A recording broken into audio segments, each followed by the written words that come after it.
I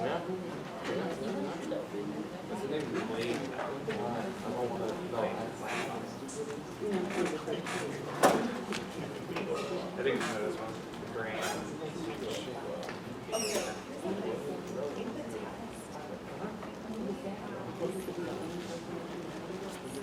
Oh yeah, let's talk about that. Yeah, that's the reading. Yeah. All right, class, let's go ahead and get started. First of all, I was really happy with all the presentations last week. I thought they showed a lot of skill, a lot of courage. I think the exercise was useful in that you got a chance to think about how you would stand up and present a conclusion. And you also got to see how that event is different when you're actually up here presenting. And it's good to prepare for that, and there's some strategies you can use to think about relating to your audience when maybe you get nervous and when your presentation doesn't go exactly as planned. I appreciated your commitment to the hand gesture exercises and the eye contact stuff we did. And I know there was a little bit of chaos in terms of who I brought up and when, and my purpose there was to show you that eye contact and hand gestures can make a big difference, and especially using some of those exercises to loosen up that connection with the audience. And the only regret I have is I didn't get to spend a whole lot of time with everyone. So if you didn't get a chance to do your presentation, come see me. We can find time to work that out. And I was actually surprised and heartened by all of you who wanted to stay after class last time and do your presentation. Usually when that happens, when I run out of time because there's a big class, there's a good chunk of the class that is just overwhelmingly relieved that they don't have to do their presentation, and they're just really happy. But I appreciated how committed everyone was. I'm sorry I made some of you stay after class, so I will take measures to make sure that that doesn't happen for our technical presentations, which are next week. When we do the technical presentations, we won't be able to present, everyone won't be able to present in class, but I will find actual class time in the following classes to make sure everyone has the time to do that during class. So that's that. Today, we will do our presenting technical data, lecture, workshop, and discussion. Our agenda is as follows. We'll talk about the definition of technical data, what it is, what sort of technical presentations you all present. We'll quickly revisit our conclusion focus, because when we're talking about complicated technical stuff, it's all the more important that we frame it appropriately. We'll talk about PowerPoint design, how we can create a slide that is friendly to our audience, easy to understand. We'll talk about how we can maintain focus on ourselves as the presenters. We don't want our audience distracted by our slide so much so that they're looking at our slide and not listening to us. Transitions, how we tie all of this information together. We'll look at visual aids, graphs, charts, when to use a particular kind of chart, and how to present a more complicated chart to an audience. Talk about jargon, how to avoid it, how to avoid confusing your audience with terms they may not understand. A couple of content enhancements to spruce up our presentation in the beginning, middle, and end. We can talk about this kind of stuff anywhere, not necessarily a technical data workshop, but we'll talk about it now. Then we'll go over your technical presentation assignment, which is due next week, see if you have any questions on that. And then we will do that class exercise that I discussed a little bit and asked you to form teams last time. But I'll thoroughly go over the instructions and give you about 20 minutes to work with your team on coming up with a couple of graphs and using all the information we go over tonight to make a presentation on that data. With that, let's dive in. Technical data. I'm going to give you a definition, my definition for this class, and then I'll ask you to add to that. My definition in terms of the material we go over in this class is anything that your audience may not understand. Could be data that's complicated, could be math your audience is not familiar with. It could include jargon, terms that your audience just doesn't have the same familiarity you do because of your field. It could include anything. Anything that your audience may not understand, which you want to take a little more care in explaining to your audience. Can anyone add to that for us? Either add to that and tell me the types of technical presentations you might do in your job or your academic studies?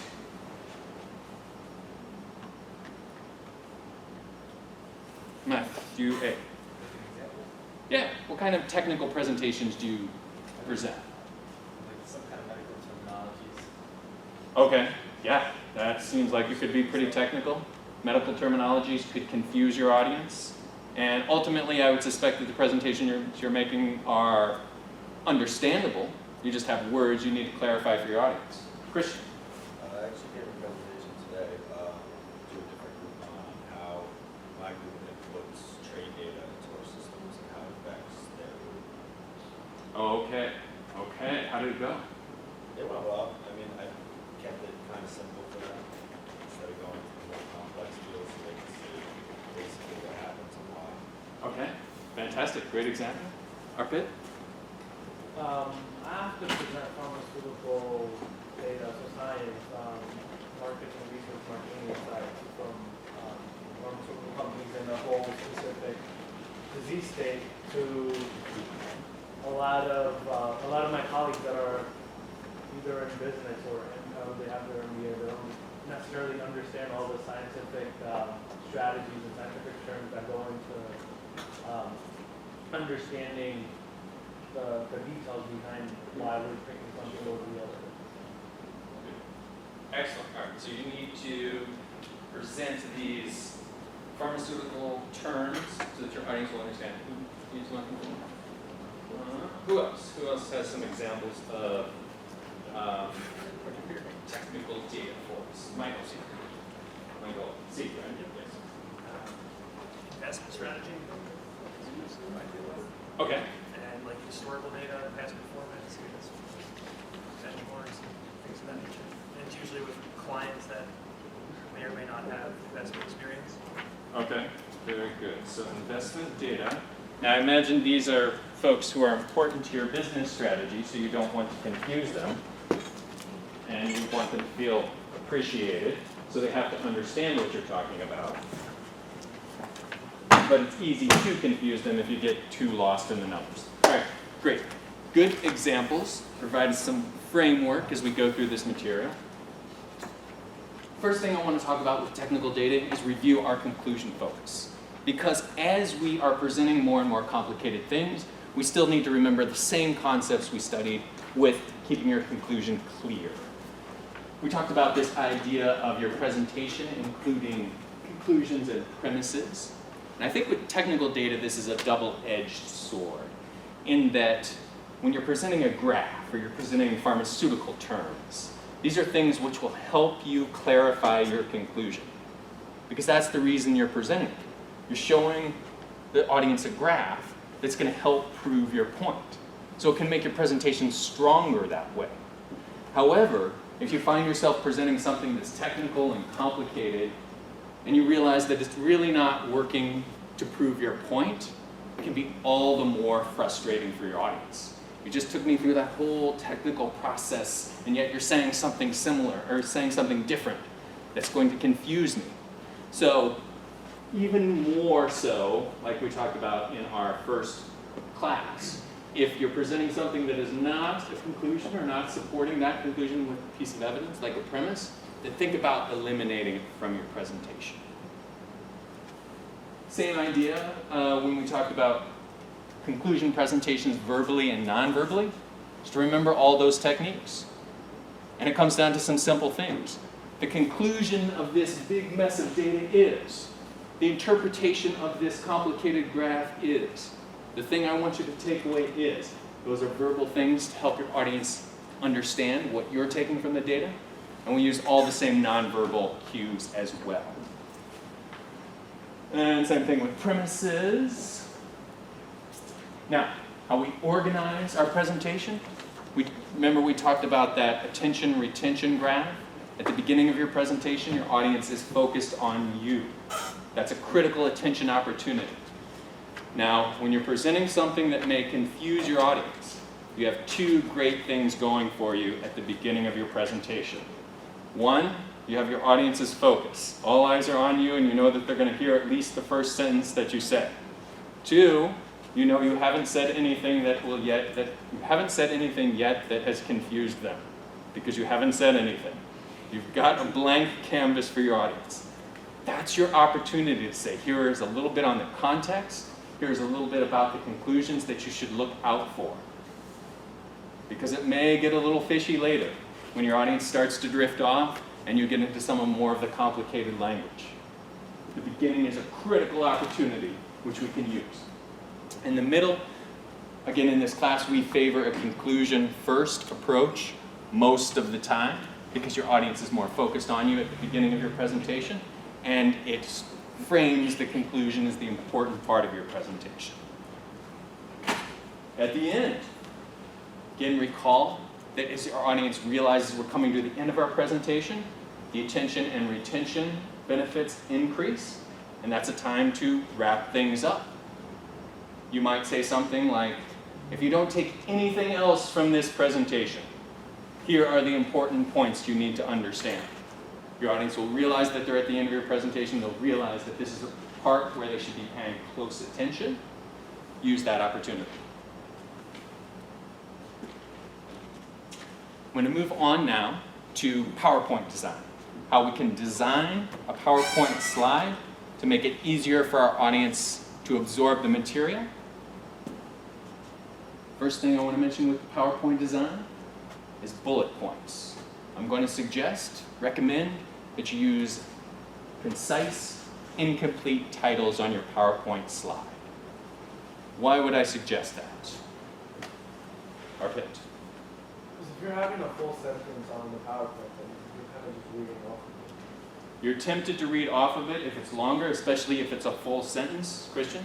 I won't read it if it's long. Okay, so the audience won't read it if it's long. And that even could be a double-edged sword. Do you want your audience reading it? So Christian might not even read it, but another part of your audience will read it while you're trying to talk, while you're trying to make a point. Your audience is just reading the paragraph.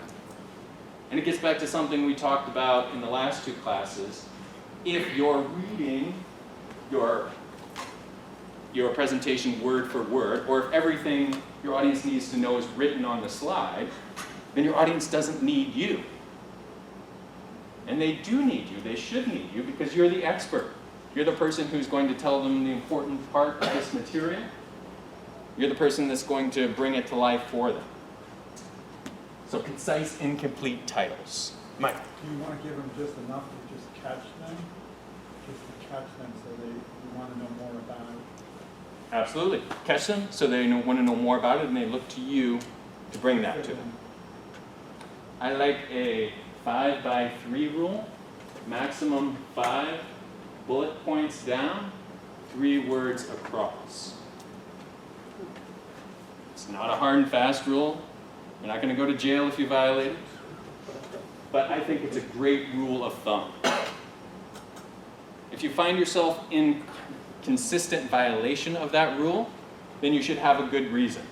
You should say, well, gosh, I might lose some of my audience with all this jargon, all this stuff that's on my slide, but I have a good reason, so I have to violate that 5x3 rule. But I think this is a good starting point. 5x3 for concise, incomplete titles. Parallel structure. So as you're constructing your PowerPoint slide, I want these bullets in parallel structure. Remember we talked about that with the written assignment that you turned in for today, and we decided that parallel structure was an easier way for your audience to absorb the material. Also, the process of putting those bullet points in parallel structure may help you clarify the presentation in your own head and think of a better or the best way to present that information. Just goes down easier for your audience. You don't have to double check and say, wait, what, something's different here? Oh, okay. Just takes that energy and you want to save your audience's energy. Customized slides. Now I could, let me just say here, I could talk forever about PowerPoint design and PowerPoint slide decoration, but these are just a few things that I've found to be very valuable, a few things that I've found easy to correct, and mistakes that business people often make. So I've just thrown out a few of the greatest hits here. In terms of customizing slides, I think it's useful. What I mean by that is customize with a footer, perhaps a header that informs your audience, that frames the topic for your audience. So for this example, I've got the Rutgers Business School. You know it's for you, you know it relates to you specifically because I've got business communication, fall 2015. It frames it for your audience. And we get used to seeing a customized slide, and then you see a presenter presenting in just white.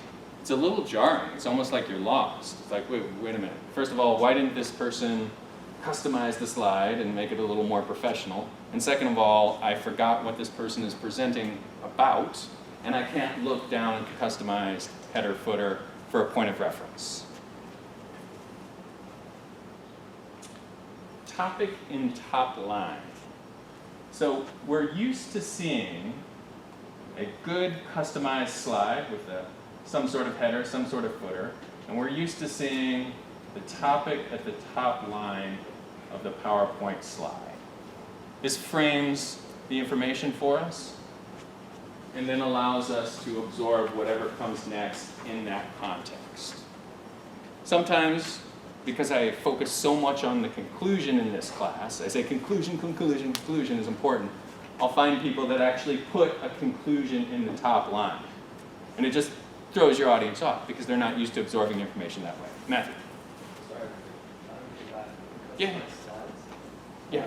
One consistent though, like you said, header footer, consistent throughout. Yes, I would say consistent throughout the presentation. And we'll talk later about a concept that allows you to subdivide your presentation into different sort of customized header footers. They're called, I'm blanking on what they're called right now, but we'll get to them. Where are they? Just drew a blank. A technique which will allow you to subdivide like a different header footer throughout the presentation, but I like to customize consistent throughout. Yes? You just said that we need to put a topic at the top line, but here you mean the topic is the topic of this slide or the whole presentation? Topic of this slide. Do we need to also put the topic of the whole presentation on each slide? For example, it's- Maybe if you wanted to, you would put the topic in a header footer. Yeah. Other questions? Topic top line. All right. Let's go. Okay. I want to show you a couple of examples. And let's think about this example in terms of those points I suggested creating a great PowerPoint design. This is a slide from a student's presentation. I used to do a resume PowerPoint presentation, present your resume in PowerPoint, and I pulled one of these slides out. So this is a job a student had, and he presented it this way. So go ahead and take a look at this. What do you like about this? What do you not like about this? In particular, in terms of those 5 or 6 things I mentioned on the previous slide. Michael. Very busy. You can spend all the time trying to read it. You're not going to pay attention to the presenter. Yeah. And then you can only catch you a little bit here. I'm going to read a little bit here. I'm going to catch you a little bit there. You're gonna read Yeah. There's a lot of text. So that would distract from focusing on the presenter. Jyoti. Its background is very different. So half is dark green and another half is light green. It's very distracting. Yeah, distraction there. Now it's a nice touch because it's visually an interesting picture, but it's hard to read, especially because the white on the white here distracts us. What else? Arpit. There's no concise title on that. Like, when I read the title, I don't get what the slide's going to be about. Yes. It's Department of Buildings Development Hub. So I guess that's the business, the organization where this student worked, but it doesn't jump out at you. It's not clear. Ricky. Parallel structure, so managed and trained. Yes. Okay. So we've got managed and trained. Oh, okay. So that's like a grammatical typo, right? Yeah. Yeah, so- Inconsistent with the past tense. Yeah. So managed and trained. So past tense, present tense. but also we've got managed here, performed, respond. Okay, so this respond is in present tense, managed is in past tense, and this is present tense. It's almost there. This is like definitely a grammatical typo, but here he's got present tense versus past tense. Now there's another violation of, Karen? Yeah, I see that 300, 100. 300, yeah. So, like, you're talking about like 300 over 100 or? Yes, okay, responded over 300, 100. Yes, that would be, what, Yeah. 30,000? And also, I mean, the first bullet point passes your 5 by 3 test. Yes, okay. Absolutely. And what I want to say about this bullet point is this is actually a violation of parallel structure in a way as well. Because these are all duties, things that this student did while he was working here, and this is the job title. So we've got job title and then we've got duties, but all visually presented the same way, so we're confused. Daniel? Would it make more sense to have lead technical intern as the title for this slot? Yeah, that could work. Lead technical intern. And we might maybe mixed in with some sort of where, like maybe both, like Department of Buildings, lead technical intern. Could have worked. Great. Anything else? Priya? Some of them have periods or others. Ah, yes. The age-old, do we put periods in our bullet points or not? Well, we definitely don't put half with periods and half not. I prefer no periods. Some people like periods. There's no clear right or wrong on that, but definitely we don't want to do half and half. Good. Anything else? Jim? I don't know, in that second bullet, I don't know if I would have used the phrase "in many more." Assisted. Oh, so assisted this person, this person, this person, and many more. Okay. Yeah, it's sort of like a trail off, many more. Okay. Good points. Let's take a look at another example. This is a small business administration slide. We're talking about the SBA 504 loan program. We're going to look at credit underwriting considerations for this loan. And the credit underwriting considerations are experienced credit, collateral, and revenue. What do you like or don't like? What do you like or not like about this slide? Carrie. Well, in terms of underwriting, credit, collateral, revenue, all finance terms, terms, but experience kind of doesn't really, that's kind of just jumps out at me, the experience, and then you look at the finance terms. Oh, okay, so that's interesting. Let's come back to that comment. What else? Blake. I'd say it's concise, but it's still not saying enough. You know, you want to have experience, but experience with what? Is it a certain type of task? Is it a certain number of years of experience? It's just ambiguous. Okay, good. Anyone want to say anything positive about this slide? For like it's designed well? Michael C? Know what it's about, a clear, concise title. Okay, gives us a good context. Ricky? You really have to rely on the speaker to explain it. Yeah. Alan? Easy to see compared to the first one. Yeah. So there are definitely some good things going on in this slide. We've got a nice SBA, provides a little professionalism for us. The 504 loan program reminds us what the presentation is about. We've got a topic, credit underwriting considerations, and there are 4 of them: experience, credit, collateral, and revenue. What's left now is for you to focus on the presenter to make sense of these things. And I hear you, Carrie. Let me think of, Carrie made the comment that these are all finance terms and experience is not a finance term. Okay. All right, I'm going to say that these are the considerations, and they're all nouns. So I like the parallel structure on this one. And then Blake, what was your comment? That it's ambiguous. It doesn't tell you enough. Okay, what do you, all right, I would see that, but I would disagree because I think the presenter can bring it to life for us. That this is enough information to let the presenter, let the audience understand where you're going, and then the focus is on the presenter to fill in that information. All right, any other comments? let's shift now to this idea of maintaining presenter focus. So you all are going to be the stars of your presentation, and we want the audience to focus on you. If they could just read your presentation, then they wouldn't need you. And they do need you, because you're the one with the fancy Rutgers education, you're the one with all the experience in interpreting this data, and the audience is looking to you for your expertise.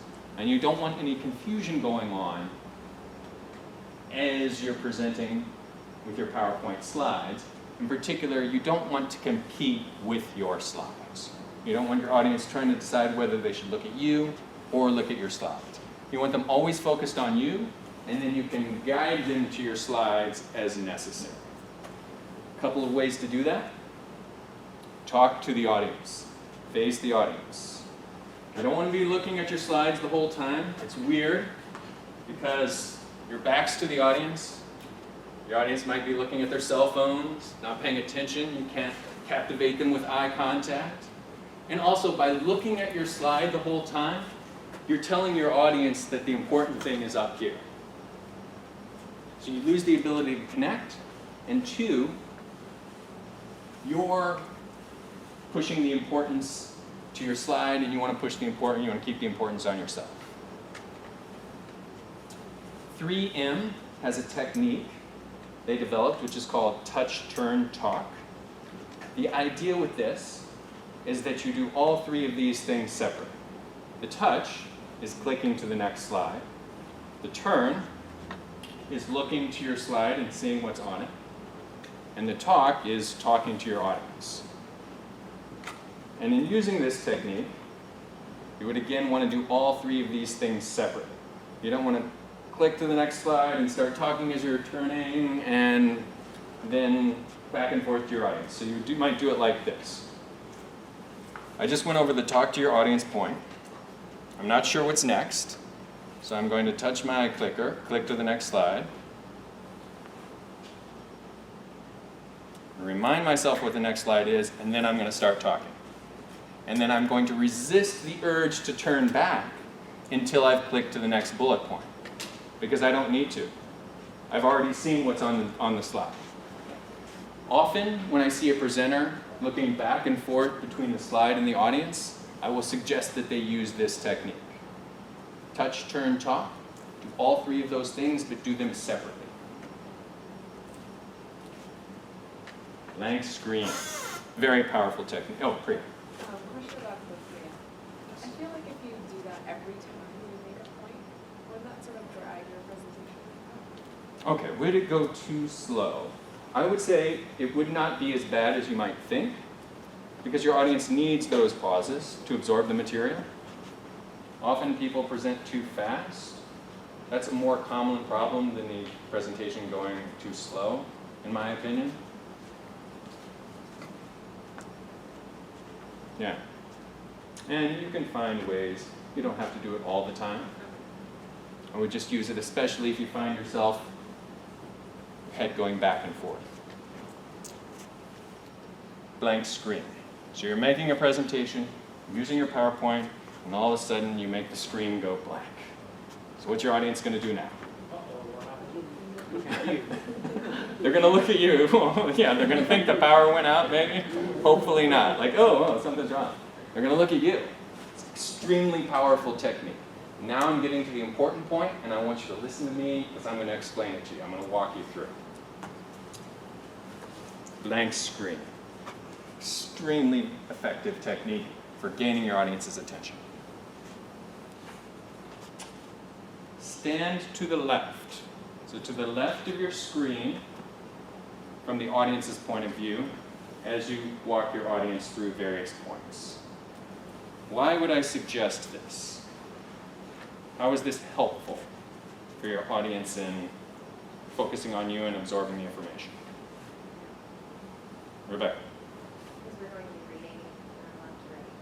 Yes, so we're going to be reading left to right. So you would start visually to your left. You would see me first. You would read what's on the screen. And as your eye goes from left to right, it automatically goes back to the left. So I'm the first and last thing you see. And your audience doesn't have the extra step of reading left to right and then turning to look, or then flicking your eye to look at the other. For example, if I were standing over here, you would be reading left to right, and then when you get to the end of the sentence, your eye automatically goes back to the left. And it's just a little extra work for your eye to come back to there. It's not going to kill your presentation if you have to stand to the right.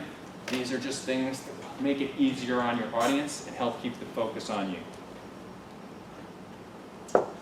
Now, I already mentioned, oh yes, Grace. What if like a group of people presenting with all the line up on All right, good question. A group of people presenting, it could happen a variety of ways.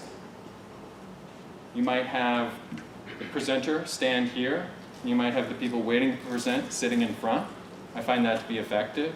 If they have to stand behind you, you might find a way for them to stand in an inconspicuous manner so they don't look awkward, that they're not drawing focus away from you. If you have two people presenting, I have seen an effective technique where you have one person on either side. That can work. That might be visually more effective than having both people stand on the left side just because I told you that that's a good rule of thumb. Now, I already mentioned concise, incomplete titles when we talked about how you're going to design your PowerPoint slide to make it visually easier to understand. But I also want to remind you of this when we talk about presenter focus. And we touched on this because you already killed the suspense. We talked about how if your audience is reading the slide, they're not focusing on you. And we want them to focus on you.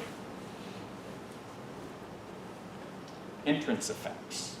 These are these animation effects as I bring one thing in at a time. Very powerful for guiding your audience through your material. Now suppose I'm trying to talk to you about entrance effects and I have the whole slide up. What are you looking at now while I'm trying to explain entrance effects to you? You're looking at everything. Yeah, everything. In particular, you might be looking at the last thing, overture to the slide. That's what he's going to talk about next. I wonder what that means. So I'm competing with your desire to understand what's next. Or, yeah, I guess that's the difference in this particular slide. When I just want you focused on the entrance effects. Questions on entrance effects. So now we can move on to overture the slide. Now, suppose you are unable to use entrance effects. For whatever reason, you have to present the whole slide at once. I recommend a technique I call overturing the slide, which means giving an overview of the entire slide to tell your audience what you will cover on that slide, and then focusing on one point at a time. So just by explaining to your audience where you're going to go in the next minute or two, you can satisfy their initial curiosity and then direct their attention to what you feel is important. So suppose I had to put all of these on at the same time. I didn't have the option of an entrance effect. I might say, okay, we're going to talk now about maintaining presenter focus.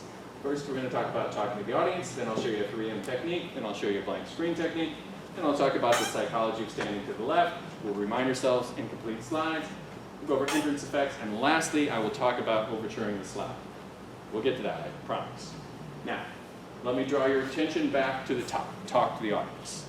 And then I talk about that.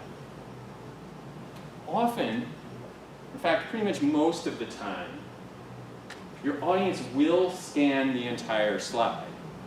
The only question is, are they scanning the entire slide while you want them to be listening to you and focusing on something else?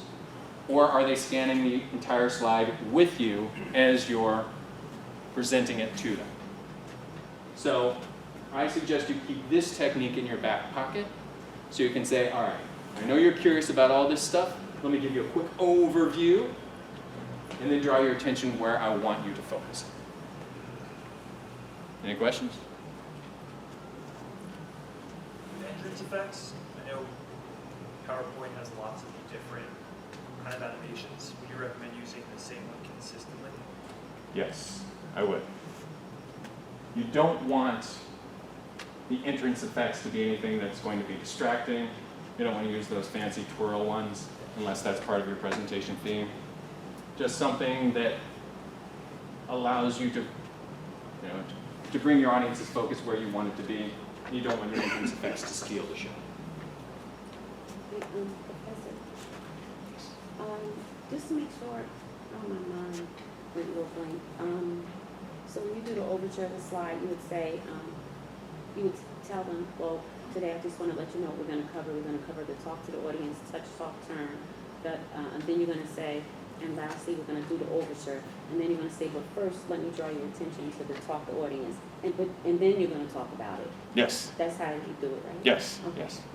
And again, you don't have to do that every time, but if you feel your audience is going to be distracted by the other things on the slide, give them a little preview. Because you don't want them like trying to read while you're talking about the first point. Let me show you a couple examples of using entrance effects. We're back to our small business administration slide project, in particular our 504 loan program. I'm going to tell you about eligible project costs for this loan program.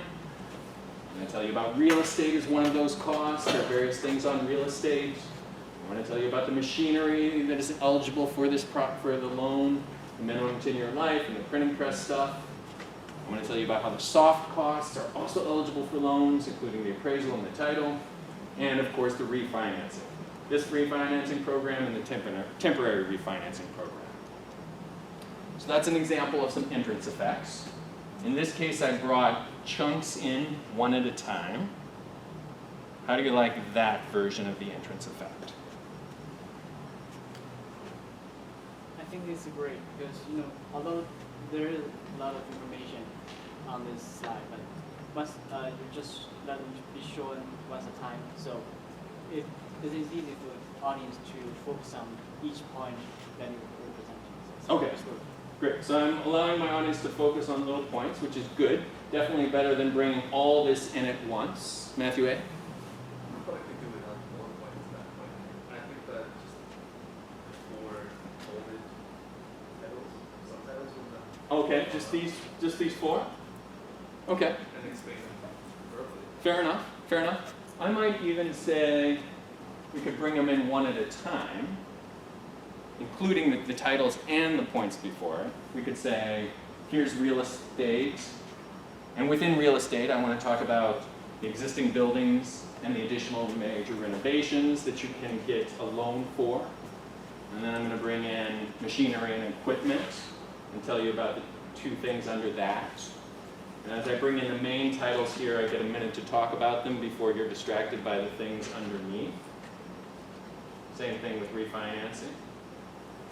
I'm going to jump ahead to another version and ask you if you like this other version better, in line with what Matthew suggested. Suppose I'm going to tell you about these eligible project costs, and I'm going to give you the basic overview of the subcategories: real estate, the machinery and equipment, the soft costs, and the refinancing. And now that I've clarified those, then I can fill them in with the things under real estate, the things under machinery and equipment, things under soft costs, things under refinancing. So which of those three versions of entrance effects do you like the best? I like this one. Okay. What do you like about this one? How does it? I like it because it's, first you do the 4 points, and then you're bringing in, like one and a half. Then you're going to go back to the real estate and you're going to explain the detail. Then you're going to go back to the machinery, and this is coming in. You can absorb it. You see absorbing it much easier. Great, great. Matthew, do you like this version better? I'm actually torn now. I like it because the thing is, what you're saying is after you explain it verbally, it's like natural for the audience to just go back and read it, and it'll reinforce it more. Okay. But at the same time, I still felt like the second one. Okay, all right. I just want to give you some ideas, food for thought. RP?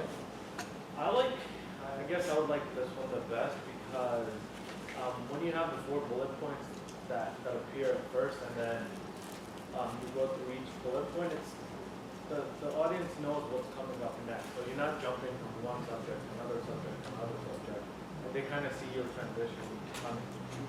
Great. I personally like the second one because I can only absorb one at a time. And then when you do 4 and then you're going back, it would be a little hard for me to keep up. Okay, so one at a time. So just one thing at a time will work in some situations. That's a perfectly valid point, Jay.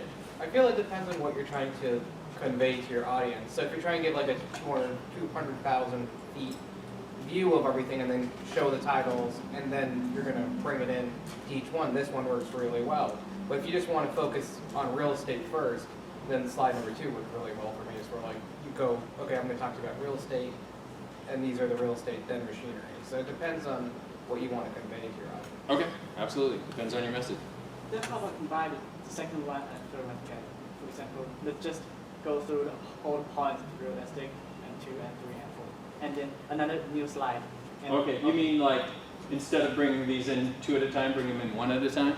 I mean that's just go a little back. We just leave all 4 titles. Yeah, just give these 4 titles in one slide, and then let's have a new slide. And okay, let's just talk about real estate. Yeah. Oh, okay. So my next slide is just real estate. My next slide after that is just machinery and equipment. Yeah, Next slide after that is soft costs. Okay, again, perfectly valid point. Good. So just some ideas to think about how we can use entrance effects to our advantage. Transitions. So as we're working our way through our material, we want to help our audience understand how point 1 relates to point 2. And we want to show that we understand how point 1 relates to point 2. So it's important we acknowledge transitions and explain how the subjects work together. I have a triple L transition strategy. As you're going from point 1 to point 2, I have these in, let me see, ascending order of effectiveness. This will make sense to you as I explain it. As you're making transitions, at the very least, you want to lead. Oh, no, these are descending order of effectiveness. So I will start at the bottom. At the very least, you want to label the transition. Say, I was talking about finance. Now we're going to talk about the marketing aspect, how we're going to bring that finance to life. Even better is if you can link point 1 to point 2. So that's the basics in finance. And you may be wondering, why are we doing this financial model? Well, we're doing it to support our marketing efforts. Now I'm going to talk about the marketing aspect. What's even better than that is if you can lead in to point 2 before you get to point 2, as you're finishing point 1. So, finance. I'm talking about finance, yada, yada, yada. Now you may be wondering, we're doing all this great work in finance, how are we going to let the world know that we have the strongest financial abilities, the strongest financial investments? Well, that brings me to my next point. That's a great lead-in to our marketing efforts. So at the very least, you want to label a transition. Better yet, link it. Better yet, lead. Now, this may seem fairly simple to you. I can tell you it's very jarring when a speaker does not do any of these things. Just clicks on to the next slide, and your audience is wondering, wait a minute, is this a different topic? Is this a new topic? And it's easy to do, especially if you get nervous during your presentations. You may just want to jump ahead. But it shows your command of the material, and it keeps you in a position of guiding your audience through the complexities of your material if you use these transition techniques. If you have multiple speakers, I would use the same technique. So I'm going to talk about finance. I talk about finance. I'm going to bring up the next person to talk about how the finance aspect can be illustrated through our marketing efforts. So Priya, could you come up here and tell us about the marketing efforts? Now that can be especially jarring if you don't explain the transition.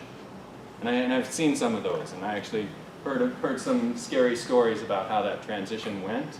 A speaker just stopped talking and just handed the PowerPoint to the next person. Your audience is like, what? Wait, what's going on? Oh, okay, you guys are business school students. You don't know how to present. It can just hurt your credibility if you don't show your audience you know how everything relates and how you as a team can guide your audience through this material. One thing you can use to guide you through transitions and keep your audience focused on the topic that you want them to focus on is the use of trackers. And Matthew, this is what I was trying to think of earlier when you mentioned, should you have the header explain the title or the concept for the entire presentation or just pieces of a presentation? What you can use for pieces of a presentation is a tracker. Very effective tool for guiding your audience. A tracker is some sort of visual aid which lets your audience know where you are in a presentation. Suppose I'm going to talk about 3 things. I'm going to talk about potential profit, I'm going to talk about cost, and I'm going to talk about compliance. I might have something at the top of the slide which lets my audience know where I am. I'm back to the 504 loan program, and I'm telling my audience about the profit associated with this. I move on. Here now we're talking about the cost. I move on. Now we're talking about compliance. Now, the things under each category may get complicated, but my audience has even more information to understand where we are in this presentation. This is the equivalent of the subheading concept that you used for your written presentations that you just turned in. And it's a cue for your audience. It gives you permission to explain things in more detail, to go into more technical speak, if you will, because your audience has that heading, has that foothold, and understands where you are. Gives you a little bit more permission to dive into the details. Has anyone used trackers? Has anyone used a tracker before? Yeah. A couple people? Good, good. Very effective tool for guiding your audience. Visual aids. We're going to talk about the basics. Tables, pie charts, bar charts, line graphs. We're going to discuss when we would use each, and I'll show you a technique for how you would present a visual aid in a way that will make it clear for your audience. For tables, they just show us specific numbers. They don't show us any of the exciting things that pie charts, bar charts, and line graphs can show us. For some reason, we just need to present those numbers. Well, and then we'll use a table. Pie chart, bar chart, and line graphs can show us something about the data. And just by virtue of which one of them you choose, you are making some decisions about what is important about the data. For example, if you choose a pie chart, you may want to illustrate one segment compared to the whole. You may want to say, this part of the data is important compared to all the rest. If you want to make a visual comparison, a bar chart usually works better. A pie graph is not as effective for comparing multiple things. It's much more effective comparing one thing to the whole. Bar chart, it's easier to compare multiple visual things. And a line graph, what does a line graph usually tell us? Trend. Trend over time. Up, sales are increasing, decreasing, what have you. Let me show you a couple of examples. This is a table. Again, a table doesn't show us trends, doesn't show us comparisons. We just need the numbers.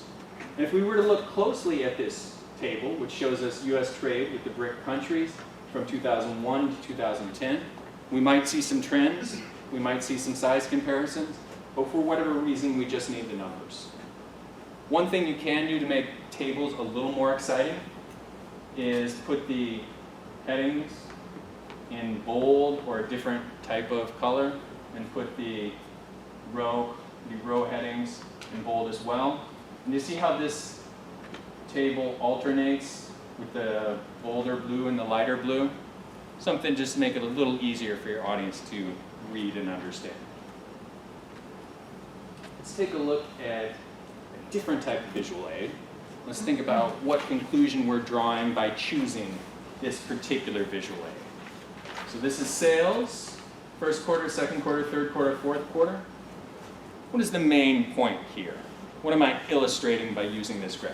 Matthew? That the first quarter was reported the highest number of sales. Yeah, it just jumps out at you. First quarter, dominating. If I choose a pie chart, I'm stressing that.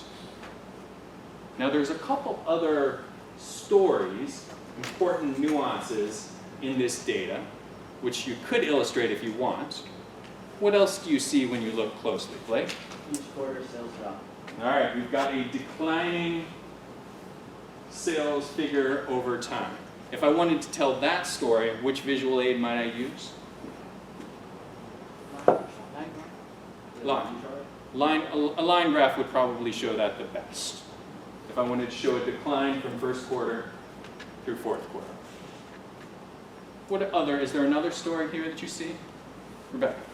Would it be that it gets farther every year, the difference between the quarters, like the variance gets smaller and smaller? Okay, so the variance, all right. This is a good one. I haven't heard this one before, but let me think. So the variance, so tell me about that. So the jump from first quarter to second quarter is pretty significant, but the third to fourth is much smaller. I don't know. Okay, so the change gets smaller. Okay. Okay, Michael, I like it, good. Go ahead. Doing more than half your business in the first quarter. Okay, yeah, cool. So, but that's what jumps out as from the pie chart. More than half, and sales dominating in the first quarter. Other stories besides that, Matt. I guess there's no emphasis on the fact that what the exact numbers are, per se, because you can't really tell. It's just third, fourth quarter is very similar. Okay. So you can't. Okay, so if you want the exact numbers, what sort of visual aid would you use? The bar graph or. Okay, so yeah, okay. You could use a bar, you could use a table. You could also use a bar graph, which would give you visual comparisons. One thing I like to point out that gets overlooked when you put this in a pie chart is that second quarter sales are pretty significant. In fact, they're bigger than third and fourth quarter combined. That might be a story you need to tell your audience. You might say, look, first quarter sales, obviously, they're huge. But we're overlooking the opportunity to capitalize on the second quarter sales. So that's the focus of our presentation today. If I wanted to tell that story, I might use a bar chart. So we see first quarter dominates, but look at second quarter compared to third and fourth quarter. So we don't want to let go of all our seasonal employees here because we're missing this opportunity. That might be the story we're telling. And if I want to draw attention to that, a bar chart might be effective. If I want to show a decrease over time, as I mentioned, the line graph might be an effective way to show that. Do you like that, Blake? Yeah? Take a slide. Okay. Good, good. And Matthew, to your point, we could see specific numbers if we need to. So how do we present these graphs? I find that when people present technical graphs, they find it overwhelmingly tempting to jump into the details, the nuances. This has a lot to do with being nervous before an audience and wanting to show the audience that, yes, there's something important I can tell you. There's a nuanced takeaway that I want to dive into. It also sometimes happens because a presenter is so familiar with the material, you forget that your audience is seeing this for the first time. So I suggest a slow approach, and I've named it take. When you're presenting a graph to an audience, I suggest you first state the title, let your audience absorb that, then explain the axes. On the vertical axes, you may have profit, you may have sales figures. On the horizontal axes, you might have years. Make sure your audience understands that. And then once you've done those two things, I suggest you explain the key takeaway. It may be obvious to you because you spent all night preparing it, or your whole job revolves around understanding it. But your audience needs to know what you think is important from all the data going on, all the stories that you could tell from the graph. Once you've clarified the key takeaway, then you can elaborate. Then you can explain further.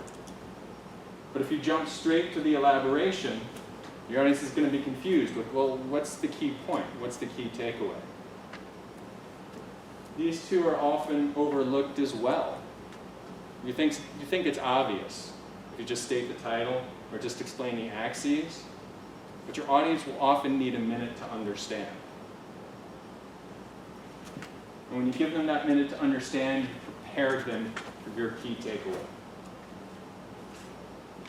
For example, if I were going to present this graph, I might say, here's a graph which is going to illustrate sales for our company. Along the axis, we have the first quarter, second quarter, third quarter, and fourth quarter. As you can see, the key takeaway is that sales in the first quarter are dominant.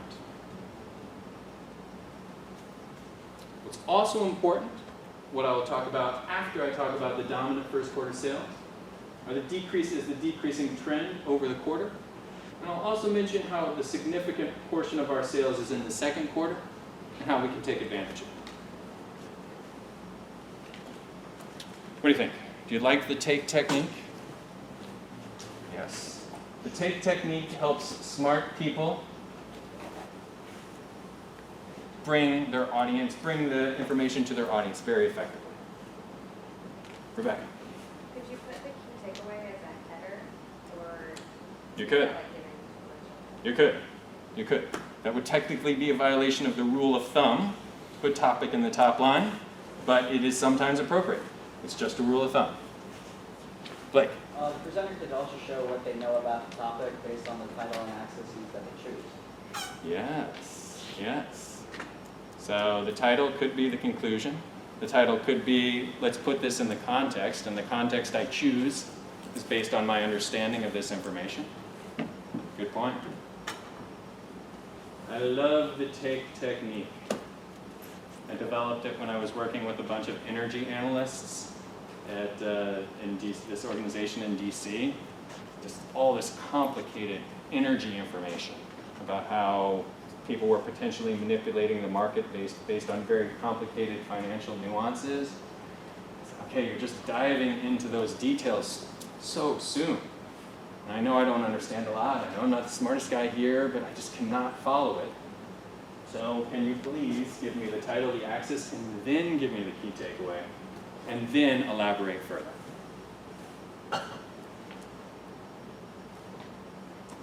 Okay, we're going to move on to a quick section on jargon. Jargon, terms your audience may not understand. In addition to jargon, you may be using words that your audience understands, but because of the expert way you're using them, it may not be clear. So I like to say jargon and expert understanding. One, jargon is terms that your audience doesn't understand. Two, you may be using terms that they're familiar with, but because they don't have your experience, they don't understand the way you're using them. So we want to avoid jargon. Why do we want to avoid jargon? Matt? It makes you harder to follow, your audience members focus. Yeah, your audience can understand what you're saying. It is pivotally important that your audience understands what you're saying. Carrie? Makes you more local than professional. Okay, local than professional, all right. Never heard it explained quite that local, like we're from the same hometown, we relate to each other local? Yeah. Okay, awesome. All right, good. Priya? Sometimes when I hear jargon from someone and they don't explain it, they sort of come off as a know-it-all. All right, pretentious, know-it-all. Jargon. Yeah. Drop those words and show me how smart you are with finance. I went to business school too, I know what whack means. Jim? I think it might make some people seem less confident also in their presentation. Yeah. Tell me a little bit more about that. I don't like, if you're explaining a complicated topic, I don't think you should need to use jargon to get the point across to your audience. Yeah, I agree with that. I think it's rare that an audience would notice that, but I definitely agree with that. The person who can explain things in simple terms is the confident person, the more confident person, the person who needs to rely on this jargon. Okay, so it obscures the meaning, distracts our audience, lacks strength. If your audience doesn't know what you're talking about, they may not think it's important. They may think you're pompous. You lose your audience mind. Also, maybe something you're trying to hide something. Ah. You're using overcomplicated language. Yeah, that's a good jargon. point. Yeah. Like you're like trying to deliver bad news or some of the audience may not want to hear.